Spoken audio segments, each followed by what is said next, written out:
Доброго дня, шановні пані та панове. Вітаємо вас в українському кризовому медіа-центрі. Good afternoon, dear ladies and gentlemen. Welcome to the Ukrainian Crisis Media Center. And at the moment, Ukraine Crisis Media Center. And right now, we'll start a press briefing of ATO spokesperson, Colonel Andriy Lysenko. Будь ласка, пане Андрію.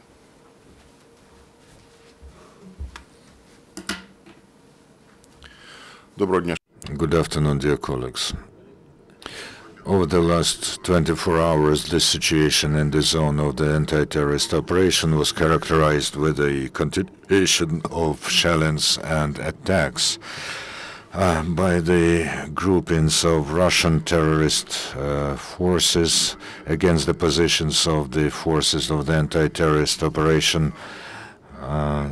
The fighting at the airport Donetsk continues. The gunmen have attacked the positions of Ukrainian military in the vicinity of the new terminal and the meteorological tower of the airport. Our military are repelling the attacks of terrorists and inflicting heavy losses at them. The military doctors of the Dnipropetrovsk Military Hospital provide qualified medical help to the wounded cyborgs who are evacuated from the combat zone.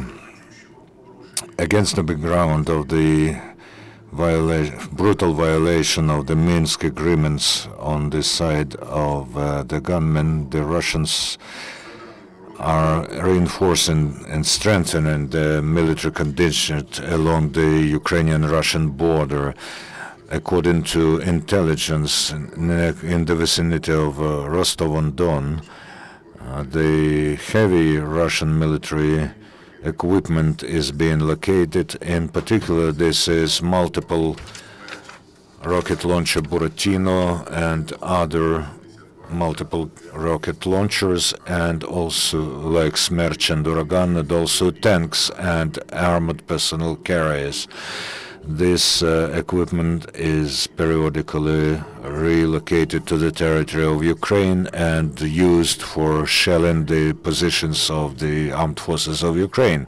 They also conduct testing of new complexes of radio-electronic intelligence and radio-electronic combat and small firearms.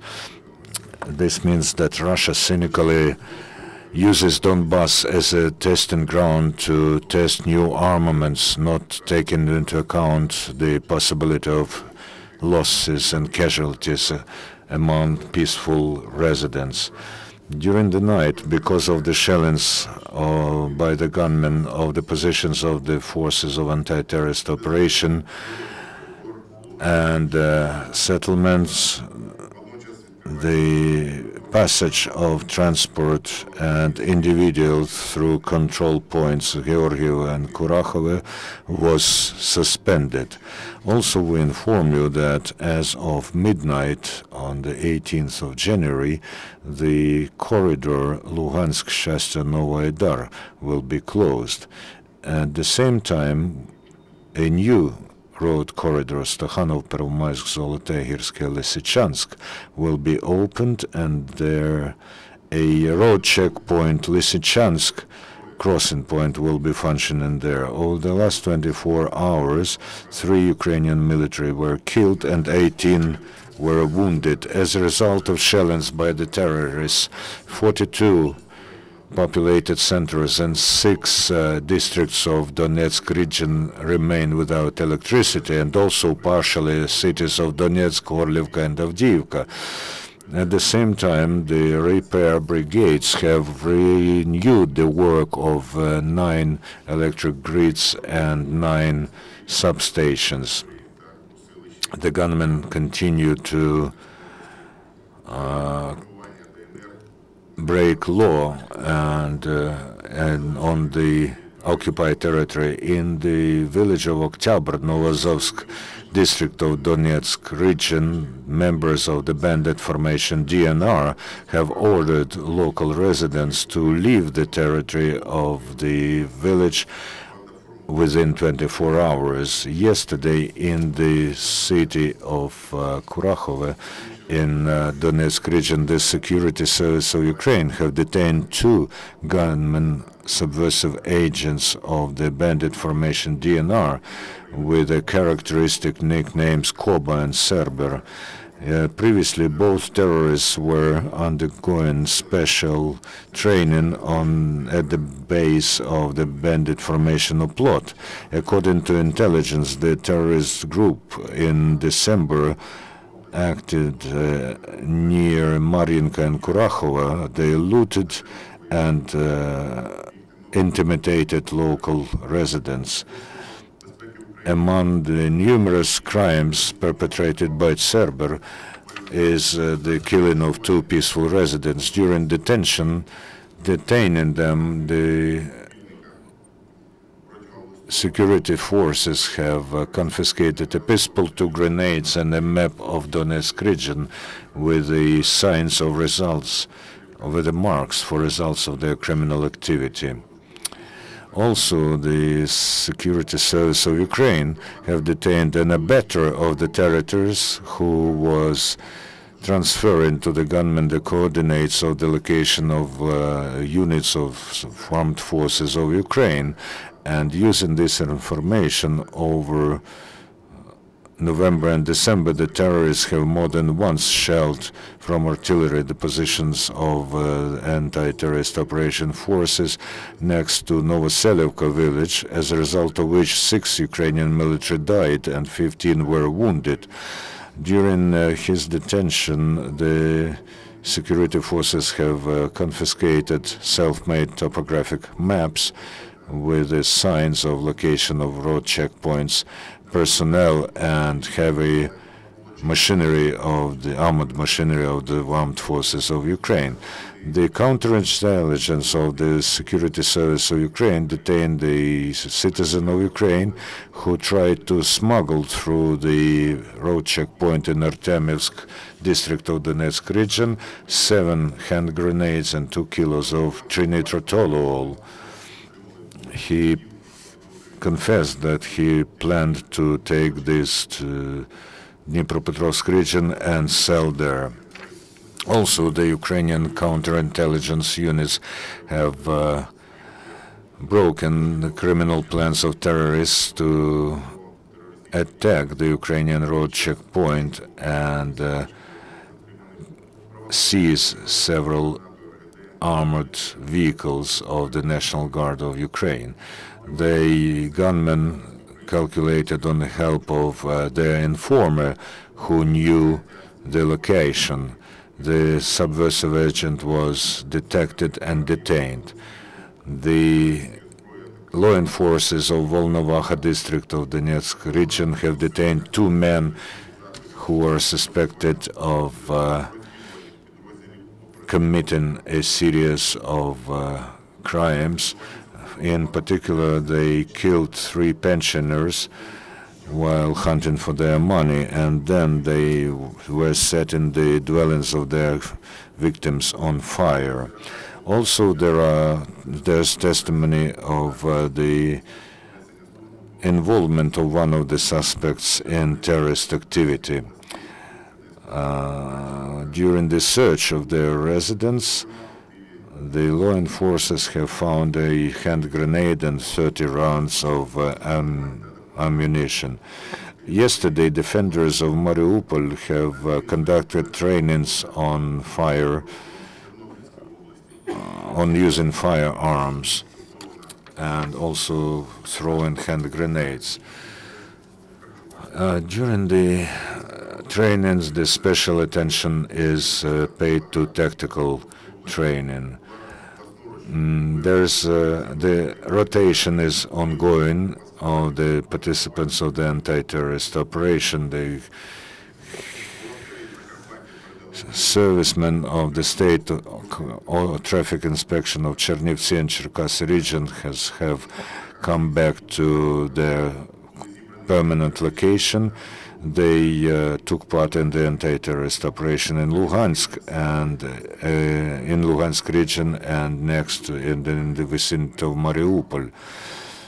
and law enforcers from Ternopil region moved to the anti-terrorist operation zone to replace their colleagues. Ukrainian people are supporting our military. Women from Pavlograd, Dnipropetrovsk region have made for the fighters of anti-terrorist operation several dozen white masking sets of white masking gear, and volunteers from Transcarpathia have handed over to Ukrainian military a minivan and money for medicines and bandages. The United Kingdom and UK have an intention to continue the policy of pressure on Russia because of its aggression in Ukraine.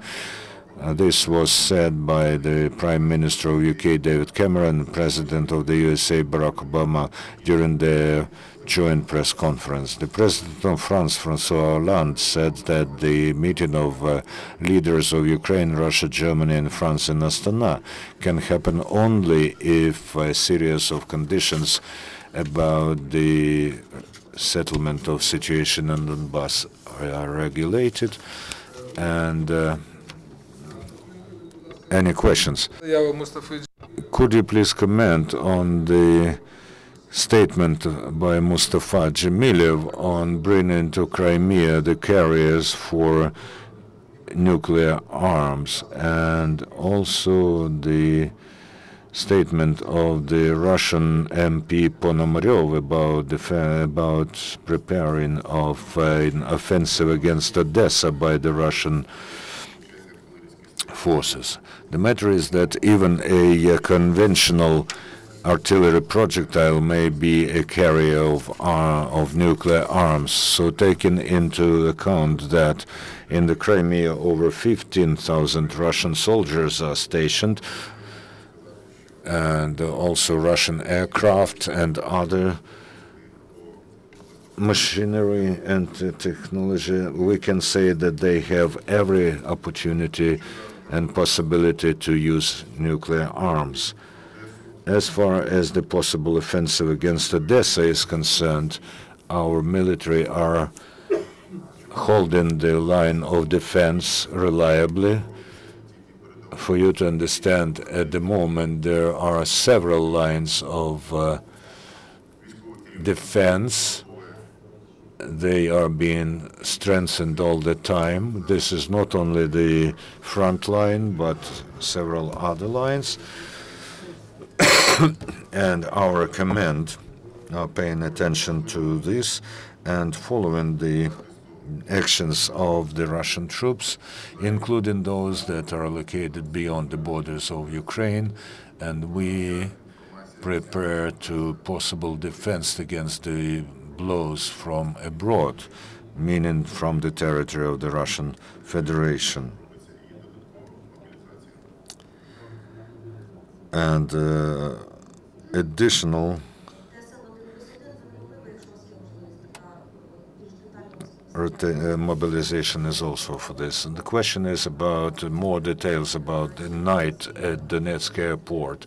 Do our fighters receive artillery support, and what's the situation there? You said 3 killed and 18 wounded in over the last 24 hours. Does this also embrace those who are at the airport? Yesterday in the evening, it was possible to take away, to evacuate our wounded from the airport. I cannot tell you how many of them, and the 3 killed and 18 wounded are the data from the entire territory of the anti-terrorist operation. As you may see at the moment, we are being shelled and fired at along the entire front line. Yes, it is very hard situation at the Donetsk airport. The enemy is trying to attack all the time, but this is taken into account, and the military command is sending reinforcements regularly and uses every effort to send ammunition and food and medicine to our cyborgs who fight in there. So the situation is under control, but the enemy does not stop and does not relinquish their intention to seize this strategically important object. About the mobilization of women, is the mobilization of women obligatory? Well, first of all, mobilization applies to men, but if there are women who have respective specialty, and if they are healthy enough, and if there is a need to involve them, then of course they can be mobilized on the contract basis. They will undergo training in special camps and will be sent to perform combat duties. But combat duties is not just going around and fighting with a submachine gun. It also applies to communication functions and treatment of wounded, and a lot of work in the rear where women can be involved. Any other questions, dear colleagues? Yes?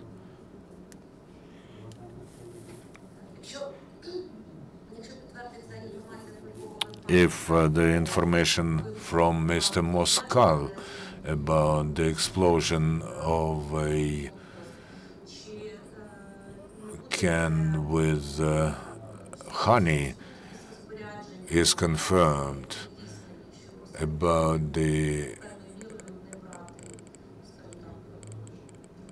can of honey which was brought to a road checkpoint by local residents, will there be an order to our military not to accept gifts from local residents? Well, there are such cases, but they are seldom, and in any case we will draw the needed conclusions from this case, and we will issue recommendations to our military who are manning road checkpoints, including their communication with local residents and checking those who are going through road checkpoints. It is understood that this case will be made known to all the personnel in the zone of the anti-terrorist operation, and also at training camps where our personnel are trained, who will be replacing our guys in the anti-terrorist operation zone. If there are no questions, thank you, Colonel Lysenko. The next briefing is tomorrow at 12:30. Thank you.